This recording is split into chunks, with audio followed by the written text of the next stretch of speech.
রাজা দত্ত এত বড় ক্রিমিনাল, আজ থেকে 2-3 বছর আগে উত্তর দমদমকে যিনি চালান, এখন উত্তর দমদমে কদিন আগেই তিনি রিজাইন করেছেন, বিধান বিশ্বাস। দায়িত্ব নিয়ে বলছি, জানি না বিধানবাবু এখন অন ক্যামেরা স্বীকার করবেন কিনা। রাজা দত্ত তার বাড়িতে যায় রাত্রিবেলা উইথ আর্মস, ড্রাঙ্ক কন্ডিশনে।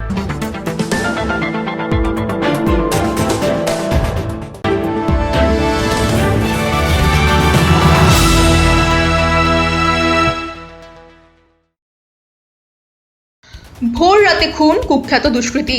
ঠিক গুন্ডা দমন আইন লাগু হওয়ার দিনেই খুন হলো এক কুখ্যাত গুন্ডা। এমন কাকতালীয় এক সমাপতন ভাবাচ্ছে প্রশাসনিক মহলকে। এমন এক পেশাদার গুন্ডাকে কারা করল খুন? ঘটনা সূত্রে জানা যায়, সোমবার ভোর রাতে বেলঘরিয়া অঞ্চলে খুন হয় রাজা। কয়েকজনের সাথে গোলমালের কারণেই রাজা তার 2 সঙ্গীকে নিয়ে বাইকে করে বেলঘরিয়া এক্সপ্রেসের পাশে আসে। সেখানেই গন্ডগোলের সময় রাজার হাতের পিস্তল ছিনিয়ে নেয় দুষ্কৃতীরা এবং তাকে গুলি করে সেখানেই। এরপর আরজিকর হাসপাতালে নিয়ে গেলেও ততক্ষণে দেরি হয়ে যায় অনেকটাই। কে ছিলেন এই রাজা দত্ত, তাকে নিয়ে বিস্তারিত বললেন রাজনৈতিক বিশ্লেষক পঙ্কজ বিশ্বাস। আজকে সকালবেলা দমদমের বহু পুরনো পরিচিত বা কুপরিচিত দুষ্কৃতী রাজা দত্তকে খুন করা হয়েছে। এই বিষয়ে আপনি যদি একটু দর্শকদের খুলে বলেন, কে এই রাজা দত্ত, তার কি কি তার ইতিহাস ভূগোলটা আপনি যদি একটু তুলে ধরেন দর্শকদের সামনে। দমদমে বেশ কয়েকটা, যাদেরকে আমরা দুষ্কৃতী বলি, আমি ওদেরকে গুন্ডা বলতে অনেক ভালোবাসবো আর কি, কারণ এদের অ্যাক্টিভিটি সম্পর্কে আমি যথেষ্ট ওয়াকিবহাল। যখন আমরা ছাত্রাবস্থায় রয়েছি, দমদমে বেশ কয়েকটা এরকম উদীয়মান দুষ্কৃতী পুলিশের ভাষায় ছিল। তাদের মধ্যে অন্যতম হচ্ছে রাজা দত্ত। রাজা এই প্রত্যেক দুষ্কৃতীর নিজস্ব একটা টেরার এরিয়া ছিল, নেটওয়ার্ক এরিয়া ছিল, মানে এই অঞ্চলের তারা বাদশাহ আর কি, তথাকথিত। উত্তর দমদম, আমরা যে অঞ্চলটাকে এখন উত্তর দমদম হিসেবে জানি, এই উত্তর দমদমের বেতাজ বাদশাহ এককালে রাজা দত্ত ছিল, একদম বাম আমলে। দমদমের একটা বড় অংশ দেখতো পিনাকি মৈত্র। পরে তিনি এখন বিজনেসম্যান হয়ে গেছেন, তিনি এখন কনস্ট্রাকশন কোম্পানির সাথে জড়িত আর কি। আরেকজন ছিলেন, সবাই আপনারা নাম শুনেছেন, হাতকাটা দিলীপ বাবু সাউথ দমদমের একটা অঞ্চল দেখতেন। এরকম গৌড়, লুইস, ভজাই, রাজারহাট, নিউ টাউন এই অঞ্চলে দাপিয়ে বেড়াতো। আমাদের লাইনের ওপারে, মানে দমদম সাইডে পিনাকি বাবু, আর এই সাইডে রাজা দত্ত, ইনি অপারেট করতেন বাম আমল থেকে। আমি যখন কলেজে পড়ি, তখন কলেজ থেকে ফিরছি বিকেলবেলায়, ওই মাছ কাটার আঁশ বটি শুনতে পাই যে গোটা উত্তর দমদম শুনশান, খোঁজ কি ব্যাপার, কিছু পাওয়া যাচ্ছে না কেন। শুনলাম রাজা দত্ত নাকি সকালবেলায় ওই মাছ কাটার আঁশ বটি নিয়ে, এখন যেখানে বিরাটিতে ফ্লাইওভার রয়েছে বাজার বস্তু নিচে, সেই সময় তিনি ওই একজনকে ওই আঁশ বটি দিয়ে খতম করে ফুটবল খেলেছিলেন। আমি নিজের চোখে দেখিনি, কিন্তু পুলিশের বক্তব্য, পুলিশের চার্জশিটে এটা উল্লেখ আছে, এবং স্থানীয়দের সেই সময় তারা যারা দেখেছেন প্রত্যক্ষদর্শী, তারা ওই কথা বলবেন। রাজা দত্ত এত বড় ক্রিমিনাল, আজ থেকে 2-3 বছর আগে উত্তর দমদমকে যিনি চালান, এখন উত্তর দমদমে কদিন আগেই তিনি রিজাইন করেছেন, বিধান বিশ্বাস। দায়িত্ব নিয়ে বলছি, জানি না বিধানবাবু এখন অন ক্যামেরা স্বীকার করবেন কিনা। রাজা দত্ত তার বাড়িতে যায় রাত্রিবেলা উইথ আর্মস, ড্রাঙ্ক কন্ডিশনে। দলবল ছিল কিনা সে ব্যাপারে বিধানবাবু আমাকে পরবর্তীকালে অতটা খোলসা করে বলেননি, কিন্তু তার চামচা বেলচার কাছে এই বিষয়টা শোনা। তার কাছে গিয়ে তার এক্সটর্শন মানি নিয়েছে বিধান বিশ্বাস, চেয়ারম্যান তৃণমূলের উত্তর দমদমের এই অঞ্চলের অল ইন অল। বিধান বিশ্বাসের কাছ থেকে সে এক্সটর্শন নিয়েছে, বহু গ্যাংওয়ারের সঙ্গে যুক্ত, তার বহু মানুষকে সে হত্যা করেছে। বেসিক্যালি এক্সটর্শনিস্ট ছিল, বড়লোক ব্যবসায়ী এদের কাছ থেকে তোলা তুলত, ড্রাগ কার্টেলের সঙ্গেও যুক্ত ছিল, এবং তার আয়ের ওয়ান অফ দ্য সোর্স ছিল স্মাগলিং অফ আর্মস। এই হচ্ছে মোটের উপর রাজা দত্ত। বাম আমলে তার প্রবল প্রতিপত্তি। সিপিএম তাকে রাজা দত্ত বানিয়েছিল, তৈরি করেছিল। এখানকার যিনি সেই সময়কার জোনাল নেতা ছিলেন, সেই সময় থেকে রাজা দত্তর অমিতাভ নন্দী এরা সব রাজা দত্তকে চিনতেন, জানতেন, এবং ভোটেও যেভাবে সিপিএম তাদেরকে ব্যবহার করেছে। কিন্তু তৃণমূল আসার পরে তৃণমূলের পলিসিগত কিছু ভালো দিক তো ছিল, তার মধ্যে অন্যতম ছিল যে এলাকাকে সেফ রাখার জন্য দুষ্কৃতীদের সিপিএম আমলে যেই ধরনের বাড়বাড়ন্ত ছিল সেইটাকে রোধ করা। তৃণমূল পলিটিক্যাল পার্সনদেরই ক্রিমিনাল বানিয়েছে, কিন্তু যারা সোকল্ড ক্রিমিনাল ছিল, গুন্ডা দুষ্কৃতী আমরা যাদেরকে বলি এক্সটর্শনিস্ট, তাদের তৃণমূল আসার পর এটা পলিসি হয় পুলিশগতভাবে যে এদেরকে এলাকায় অপারেট করতে দেওয়া যাবে না। তো পুলিশ তারপর ক্র্যাকডাউন করে। সেই সময় পিনাকি মিত্র বুঝতে পারলেন সরকারের ব্যবস্থার কথা। তিনি কি করলেন, তিনি তার উপার্জিত অসৎ উপায়ে যে উপার্জিত টাকা তিনি গিয়ে তারপর প্রমোটার হয়ে উঠলেন। এরকম একজন ছিলেন নাভাস মালাকার। আমার সঙ্গে যথেষ্ট সখ্যতা ছিল, সবাই জানে নাভাস মালাকার সম্পর্কে। নাভাস মালাকার আবার সাউথ দমদমের ওই 1 নম্বর ওয়ার্ড 2 নম্বর ওয়ার্ড এই অঞ্চলে ছিলেন। উনিও একটা বিখ্যাত মার্ডার কেসের সঙ্গে জড়িত ছিলেন, সেটা হচ্ছে মধ্যমগ্রামে ব্রিজের তলায় যে মার্ডার হয়েছিল, 14, 15, 20 রাউন্ড লোকে বলে, কেউ কেউ বলে 22 রাউন্ড গুলি চলেছিল। সেই মার্ডারের সঙ্গে তার নাম এসেছিল। পরবর্তীকালে অনেক বিষয় আশয় আছে, সেটা খোলসা করে বলছি না, তিনি বেকসুর খালাস হয়ে যান প্রমাণের অভাবে। তো নাভাস মালাকার পরবর্তীকালে তৃণমূল হয়ে গেলেন, কাউন্সিলর হলেন।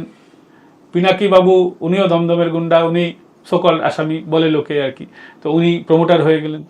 রাজা দত্ত কিন্তু কোনোদিন না প্রমোটার হয়েছে, না রাজা দত্ত কোনোদিন তৃণমূল হওয়ার চেষ্টা করেছে, না বিজেপি হওয়ার চেষ্টা করেছে। রাজা দত্ত কিন্তু ওই আমি বলতে পারি যে সিপিএম আমলের শেষ গুন্ডা বা দুষ্কৃতী, যে আজকে খরচা হয়ে গেল আর কি। একজন কুখ্যাত দুষ্কৃতী ছিল। তো এদের এখানে একটা রেগুলারই একটা ঝামেলা চলে। এই রাস্তা দিয়ে কোনো মহিলা যদি যায় তাকে টোনটিচ করা, অকথ্যভাবে কথাবার্তা বলা। তারপর আমরা বিকেলবেলা ধরেন হাঁটতে বেরোলাম, প্রচুর ছেলে, যত হয় এই গ্যারেজটা হয় ওইখানে একটা পার্টি অফিস আছে, এখান থেকে 300 মিটার আগে একটা পার্টি অফিস আছে, ওই পার্টি অফিসটা হয়। আর এইখানে একটা যেখানে মার্ডারটা হয়েছে এইখানে যত গন্ডগোল এইটুকুর মধ্যেই হয়, বুঝতে পারছেন। আর সবই এদিককার ছেলেপুলে, ম্যাক্সিমাম ছেলেপুলে এদিককার। এখানে একজন আছে নাম করা গুন্ডা কুখ্যাত, এই সুমন বলে একজন আছে, হ্যাঁ, ওর নেতৃত্বে এইসব সব চলে।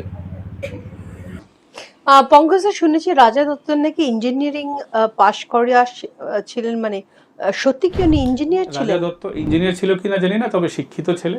অনেকেই বাম জমানের যারা দুষ্কৃতী অনেকেই শিক্ষিত ছিলেন। রাজা দত্তর শিক্ষাগত ডিগ্রি সম্পর্কে আমার জানা নেই, তবে যতটা ওর সম্পর্কে জানি অবশ্যই শিক্ষিত ছেলে ছিল। বহু কেসে পরবর্তীকালে তাকে পুলিশ অনেক কেসে অনেক সময় ট্যাগ করে দেয়, বা ভোটের আগেও দুষ্কৃতীদের তোলে, সেরকম তার সঙ্গেও হয়েছে। এবার তাই বলে সে ধোয়া তুলসী পাতা একেবারেই নয়। বহু তার কৃতকর্ম আছে যার প্রমাণ পাওয়া যায়নি বলে পুলিশ তাকে সেই কেসে ধরতে পারেনি। সে এই অঞ্চলের একটা দাগি আসামি, এতে কোনো সন্দেহ নেই। সে অনেক সিপিএম আমলে কেন তৃণমূল আমলেও বহু এক্সটর্শনের সঙ্গে যুক্ত ছিল, এতেও কোনো সন্দেহ নেই। রাজা দত্ত উত্তর দমদমে এতটাই প্রভাবশালী ছিল, যে কোনো তৃণমূল নেতাকে ফোন করে সে থ্রেট দিত শেষ দিন পর্যন্ত। এতটাই সে প্রভাবশালী, বা ওর এতটাই ওর যে ক্রাইমের যে নেটওয়ার্কটা, ধুরন্ধর সিনেমায় ওই দেখেছেন না যে ওই বলৎ যে ইয়ে ছিল, সে যেমন ফুটবল খেলেছিল, উত্তর দমদমে সে এক সময় ওরকম ভাবেই প্রভাবশালী ছিল। কখনো লুকিয়েছিল, কখনো আবার অ্যারেস্ট হয়েছে। আমার সাথে ওর একবার চোখাচোখি এনকাউন্টার, এয়ারপোর্ট থানায় লকআপে সে ধরা পড়েছে। আমরা খবর পেয়েছি রাজা দত্ত অ্যারেস্ট হয়েছে। আমরা গেছি পুলিশের কাছে, জিজ্ঞেস করেছি কি কি ধারা দিয়েছেন, কি কি হয়েছে। তো আমরা বলি না, আমরা বলি কি কি ধারা দিয়েছেন, কারণ পুলিশিং সিস্টেমটাই ওরকম আছে আর কি। তো জিজ্ঞেস করলাম কি কি ধারা দিয়েছেন, দেখালো এই ব্যাপার আছে। তো রাজা যখন বেরোচ্ছে তখন আমি ছবিটা তুলি আর কি, একদম এয়ারপোর্টের ওই থানার বাইরের সামনেটায়। তো রাজা দত্ত বলেছে তোকে আমি দেখে নিল, তোর চেহারাটা আমার কিন্তু মগজে ছাপা হয়ে গেল, হ্যাঁ ভালো থাকিস, এটা বলেছিল আর কি। তো যাই হোক, তারপরে রাজা কখনো ওটা মনে রেখেছে কিনা জানি না, বা পরবর্তীকালে আমাকে কোনোদিন ডিস্টার্বও করেনি। আজকে মারা গেছে, মিথ্যে কথা বলার তো কোনো জায়গা নেই। কিন্তু রাজা তাই বলে ভালো ছিল এ কথাও বলবো না। বহু অপকর্ম সে করেছে, বহু অন্যায় অবিচার তৃণমূলের সঙ্গেও করেছে। এমন নয় যে তৃণমূল আমলে তৃণমূল তাকে ব্যবহার করতে পেরেছে। আমি একথা বলবো না যে তৃণমূল তাকে ব্যবহার করতে চায়নি। তৃণমূল ওকে ব্যবহার করতে পারেনি, বা ও তৃণমূলের হাতে ব্যবহার হয়নি। ও নিজের স্বতন্ত্র আসামি বা স্বতন্ত্র অপরাধীর তকমাটা চিরকাল বজায় রাখতে চেয়েছিল। পঙ্কজ, এরকম নাকি শোনা গেছে উনি নাকি মন থেকে খুব ভালো ছিলেন। জেলে থাকাকালীন বহু গরিব লোকেদের জেল থেকে বেরিয়ে যেতে উনি সাহায্য করেছিলেন। দেখুন, যে কোনো দুষ্কৃতী নিজের একটা সেফ অ্যারিনা বা সেফ জোন তৈরি করে রাখতে চায়। ধরুন বীরাপ্পান, সেও কটা গ্রামকে খাওয়াতো, তার মেয়েদের বিয়ে দিত। দুষ্কৃতীরা এটা কেন করে? তাদের বিপদ আপদ হলে তারা ওই অঞ্চলে বা ওই সমস্ত ব্যক্তিদের যাতে সাহায্য সুবিধা নিতে পারে। পুলিশ তো কখনো পিছন ছাড়ে না, 10-12টা কেস হয়ে গেলে পুলিশ কিন্তু পেছন ছাড়ে না। তো পুলিশ যখন পেছন ছাড়ে না, যখন সমস্যা হবে তাকে তো, সে তো নিজের বাড়িতে থাকতে পারবে না, সে কোথাও কোথাও থাকবে। এখন জেলে থাকাকালীন যদি কেউ সে তার কাউকে বেলে পেতে সাহায্য করে থাকে, জেলারকে বলে তার সাজা কমাতে সাহায্য করে থাকে, যদি এই ধরনের ঘটনা ঘটে থাকে, তাহলে সেই ব্যক্তি যদি বাইরে আসবে যেদিন, সে তো তার কাছে ঋণী হয়ে থাকবে। রাজা দত্ত যদি রাত্রিবেলা তার বাড়িতে 12টার সময় ঠকঠক করে বলে পুলিশ আমাকে তাড়া করেছে, একটু থাকতে দে, আমার কাছে মোবাইল টোবাইল কিছু নেই, তাহলে সে তো ওই ঋণের কথা মাথায় রাখবে। এই বিষয়গুলো পুরোপুরি প্রফেশনাল বিষয়, এমন নয় যে সে বিরাট দানবীর কর্ণ হয়ে গেছে। এই বিষয়গুলো একটা নির্দিষ্ট ভবিষ্যৎ প্ল্যানিংয়ের আওতায় করা হয়। পঙ্কজের শেষ প্রশ্ন সাক্ষাৎকারের, রাজা দত্তর খুনটা কি আমরা গুন্ডা দমন আইনের আন্ডারে ধরতে পারি? পুলিশ তো এখনো এনকাউন্টার বলেনি বা স্বীকারও করেনি, বা পুলিশ হেফাজতেও তাকে নেওয়া হয়েছে এরকমটা তো বিষয় এখনো সামনে আসেনি। তবে যেভাবে আমরা গল্পটা শুনতে পারছি রাজার শেষটাই আর কি, ওটা একটু ফিশি লাগছে। কারণ রাজা দত্ত একটা বলিষ্ঠ পার্সন, রাজা দত্ত ক্রাইমে হাত পাকানো ব্যক্তি।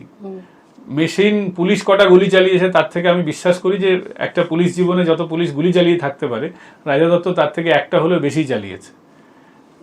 সে সব রকম আর্মস চালানোতে অভ্যস্ত। সে বাইকে করে বাইক ঠিক আছে, রাজা দত্ত বাইকে করে এলেও ঠিক আছে। আমি চেম্বার বার করব, তা চেম্বার তো আমি এইভাবে ধরবো, একজন গুন্ডা কিভাবে ধরবো? ও তো নিশ্চয়ই উল্টো করে ধরবে না।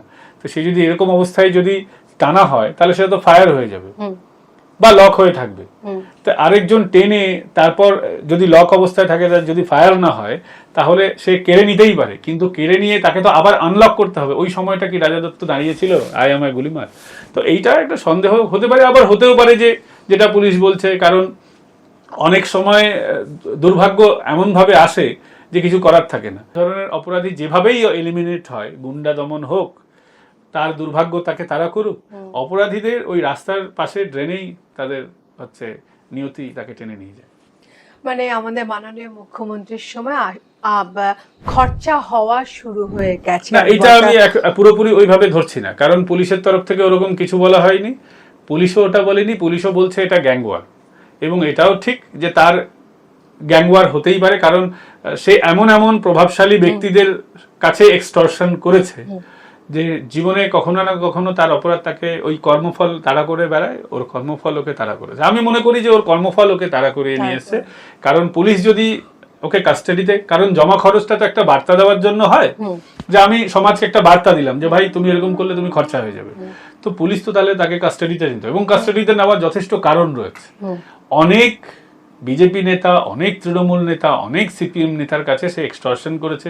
বহু মার্ডার কেসের আসামি আরামসে পুরনো একটা কেসে ওকে ট্যাগ করে নিয়ে নতুন কেসে ট্যাগ করে দিয়ে ওকে জমা খরচ করে দিতেই পারতো, তাতে কোনো কেউ আপত্তিও করতো না। কারণ রাজা দত্তর পক্ষে থাকার আপনি উত্তর দমদমে কেন সারা পৃথিবীতে একটা লোক পাবেন না? ওর পরিবারের পক্ষে থাকার কথা নয় ও যা যা করেছে।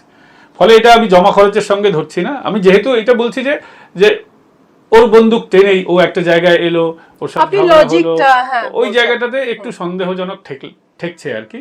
কিন্তু যেভাবেই হোক ওর এলিমিনেট হওয়ায় কোনো সিম্প্যাথি ওর সঙ্গে নেই।